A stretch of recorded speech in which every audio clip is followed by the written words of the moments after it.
میرا ایک اور سوال ہے، اور ہمارے دوست ہیں ماشاءاللہ، جی اور کیمرہ مین بھی ہیں یہاں پر بیٹھے ہوئے، ان کا بھی ماشاءاللہ سے ایک سوال ہے کہ اگلا مہینہ ماشاءاللہ 23 مارچ کو ہمارا پہلا روزہ ہے، روزہ ماشاء مبارک. اللہ تو اگلے مہینے سے مطلب کہ 5-6 دن سے ہی پی ایس ایل شروع ہو رہا ہے، میچز وغیرہ، اچھا وہ ایک سوا پورا مہینہ چلے گا.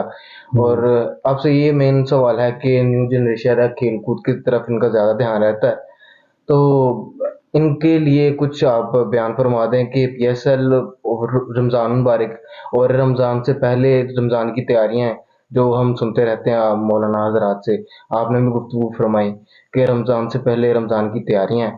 تو آپ پہلے رمضان کی تیاریاں بتا دیں، اور رمضان میں آج کل کی جو جنریشن ہے، پی ایس ایل وغیرہ میچ کھیل کود کی طرف زیادہ دھیان ہے جو آپ نے پہلے گفتگو فرمائی، تو اس میں ذرا روشنی فرمائیں. بسم اللہ الرحمن الرحیم. دیکھیں ابھی میں نے گزشتہ جو آپ نے سوال کیا اس کے اندر میں نے کوئی کھیل کود کے بارے میں کچھ بتایا تقریباً. تو پہلے چلو یہ بتا دیتے ہیں کھیل کود کا، اور اس کے بعد انشاءاللہ رمضان المبارک سے پہلے کون کون سے ہم نے کام کرنے ہیں وہ بھی بتا دیتے ہیں آپ کو.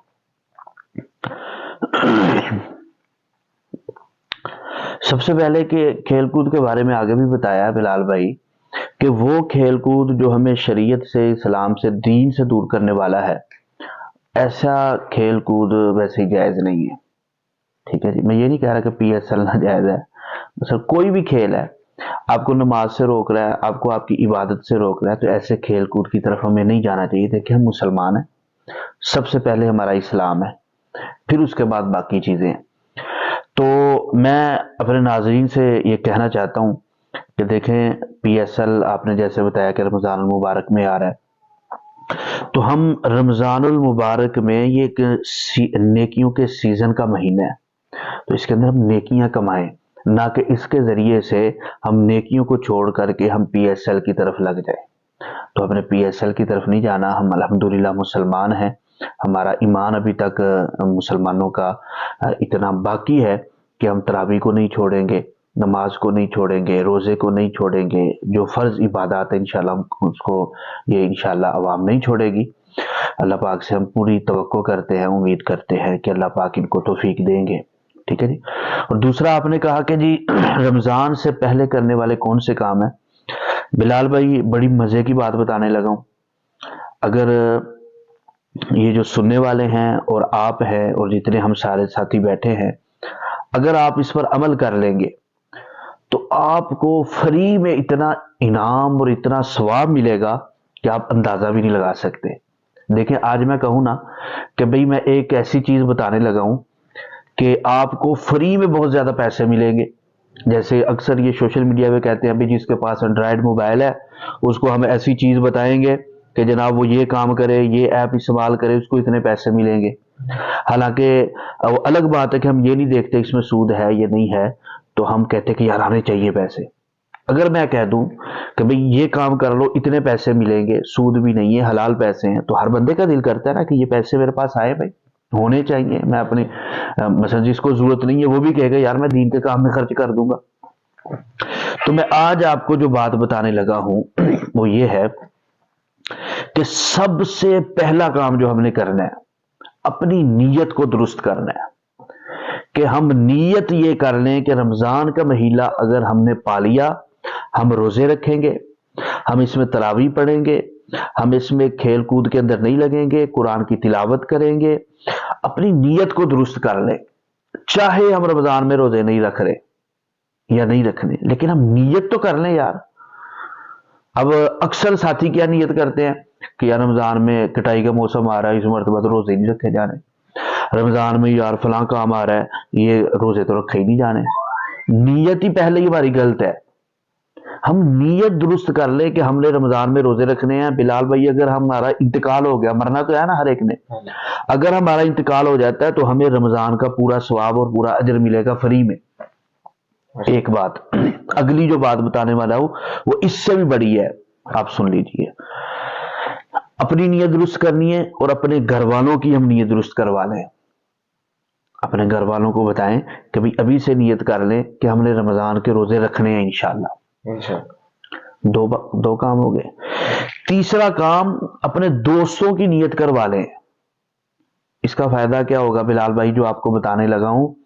اس کا فائدہ یہ ہوگا کہ ہم کو فری میں اتنا ثواب ملے گا. دیکھیں فرض کریں اللہ نہ کرے آپ نے آگے اپنے گھر والوں کو بتایا, گھر والوں نے آگے کسی اور کو بتایا, یا آپ نے اپنے دوستوں کو بتایا, آپ نے روزے رکھے یا نہیں رکھے, میں یہ نہیں کہتا کہ آپ روزے نہ رکھیں, آپ نے رکھے یا نہیں رکھے, لیکن جس نے آپ کے کہنے پہ نیت درست کی اور روزے رکھے ان تمام بندوں کا ثواب آپ کو مل جائے گا. کتنی مزے کی بات ہے, فری میں اتنا ثواب یار, ایک روزے کا ثواب پوری زندگی آپ روزہ رکھتے رہیں تو آپ کو رمضان کے روزے کے برابر ثواب اور اجر نہیں مل سکتا. ایک کام تو آپ نے یہ کرنا ہے کہ آپ نے نیت ابھی سے درست کر لینی ہے, کبھی ہم انشاءاللہ رمضان کے روزے رکھیں گے اور انشاءاللہ جو تراویح ہے عبادات ہے ہم انشاءاللہ قرآن کی تلاوت یہ کریں گے. دوسرا کام آپ نے کیا کرنا ہے؟ دوسرا کام آپ نے یہ کرنا ہے کہ جو گزشتہ رمضان کے روزے آپ کے رہتے ہیں نا ان کی رمضان سے پہلے پہلے آپ نے قضا کر لینی ہے. اس کی یہ بھی صورت ہو سکتی ہے شعبان میں آپ کوئی روزے رکھتے ہیں یا رجب میں آپ کوئی روزے رکھتے ہیں تو ان نفلی روزوں میں بھی آپ نیت کر سکتے ہیں کہ آپ اس نیت کر لیں کہ بھئی یہ رمضان کے روزے ہیں. یہ کام آپ نے کرنا ہے. تیسرا کام آپ نے کیا کرنا ہے جو آپ نے پی ایس ایل کی بات کی نا تو اس حوالے سے بھی یہ میں بتانے لگا ہوں کہ آپ نے گزشتہ رمضان کی جو دماغ میں ریکارڈنگ ہے وہ ساری چلانی ہے کہ پچھلے رمضان میں میں نے کتنے روزے چھوڑے اور کس وجہ سے چھوڑے, گندم کی کٹائی کی وجہ سے چھوڑے یا کوئی اور وجہ سے چھوڑے, کھیل کی وجہ سے چھوڑے, دوستوں کی وجہ سے چھوڑے, کہیں پہ ہم نے گھومنے جانا تھا اس وجہ سے چھوڑے. کون کون سی ایسی وجہ تھی کہ جس کی وجہ سے ہم نے پچھلے رمضان میں روزے چھوڑے, تراویح چھوڑی, دوستوں کے ساتھ گپ شپ میں بیٹھ جاتے ہیں. جی اکثر یہ ہوتا ہے کہ تراویح کے وقت گپ شپ میں بیٹھ جاتے ہیں اور تراویح پڑھنے کے لیے نہیں جاتے. اور اکثر المیہ یہ ہے کہ رمضان میں اکثر جگہ پہ جناب ٹورنامنٹ شروع کر دیتے ہیں, لوگ تراویح پڑھنے نہیں جاتے اور ٹورنامنٹ کی طرف چلے جاتے ہیں. تو ہم نے پچھلے رمضان میں دیکھنا ہے جو کمیاں ہوئی ہیں, جو کوتاہیاں ہوئی ہیں ان کو سامنے رکھنا ہے اور نیت یہ کرنی ہے کہ آئندہ رمضان میں انشاءاللہ یہ کام نہیں ہوں گے. ان کاموں کو رمضان سے پہلے پہلے ہم نے پورا کر لینا ہے. جو چیزیں رکاوٹ بن رہی ہوں گی نا کہ مولانا صاحب جو چیزیں رکاوٹ بن رہی ہیں ان کاموں کو ہم پہلے سے کر لیں. ٹھیک ہے جی, ان کاموں کو پہلے سے کر لیں اور رمضان المبارک کے اندر ہم بالکل فری ہو کر کے داخل ہوں کہ یہ سیزن کا مہینہ ہے, ہم نے اس میں خوب نیکیاں کمانی ہیں.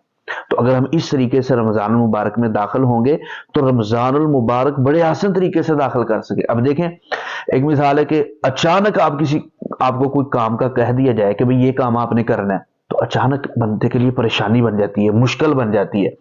لیکن ایک بندہ تیاری کر کے کوئی کام کرتا ہے نا تو اس کے لیے بڑی آسانی ہو جاتی ہے. تو اچانک رمضان میں داخل ہونا, جیسے ایک مثال ہے اچانک قبر کے اندر ہمیں رکھا جائے گا, حالانکہ وہ الگ بات ہے کہ ہمیں پہلے سے بتایا گیا ہے کہ بھی قبر کے اندر یہ سوالات ہونے ہیں, قبر کے اندر یہ, اگر تیاری نہیں ہوگی اچانک قبر میں جائیں گے اور قبر کی تیاری نہیں ہوگی بندہ پریشان ہو جائے گا. تو ہم نے رمضان میں پوری تیاری کے ساتھ داخل ہونا ہے, ایسی تیاری کر کے داخل ہونا ہے کہ نہ چاہتے ہوئے بھی ہم نے کیا کرنا ہے رمضان مبارک میں یہ کرنا ہے. اگلا کام آپ نے یہ کرنا ہے کہ نیت یہ کر لیں کہ رمضان المبارک میں خوب افطاریاں کرائیں گے, رمضان المبارک میں خوب سخاوت کریں گے, رمضان المبارک میں خوب تلاوت کریں گے. جتنی کاموں کی آپ نیت ارادہ کریں گے اس پہ آپ کو بلال بھائی فری میں ثواب مل جائے گا. تو یقیناً انشاءاللہ جو اب آپ سن رہے ہیں ان سے بھی گزارش کرتے ہیں کہ بھئی اپنی نیت درست فرما لیں اور رمضان المبارک آنے سے پہلے پہلے یہ کام ضرور کر لیں. اگر آپ یہ کام کریں گے تو انشاءاللہ آپ کو فری میں اتنا بونس, اتنا ثواب ملے گا آپ حضرات سوچ بھی نہیں سکتے. اللہ رب العزت سے دعا ہے کہ اللہ رب العزت جو ہے رمضان المبارک کا مبارک مہینہ ہمیں عطا کرے, رمضان المبارک کی برکتیں, رمضان المبارک کی ساعتیں, رمضان المبارک کی جتنی بھی اللہ رب العزت کے رسول, اللہ کے رسول صلی اللہ علیہ وسلم نے اس کے اندر خیریں مانگی ہیں, بلائیاں مانگی ہیں, وہ تمام عطا فرمائے اور اس کے اندر جو لیلۃ القدر ہے وہ رات ہمیں نصیب فرمائے.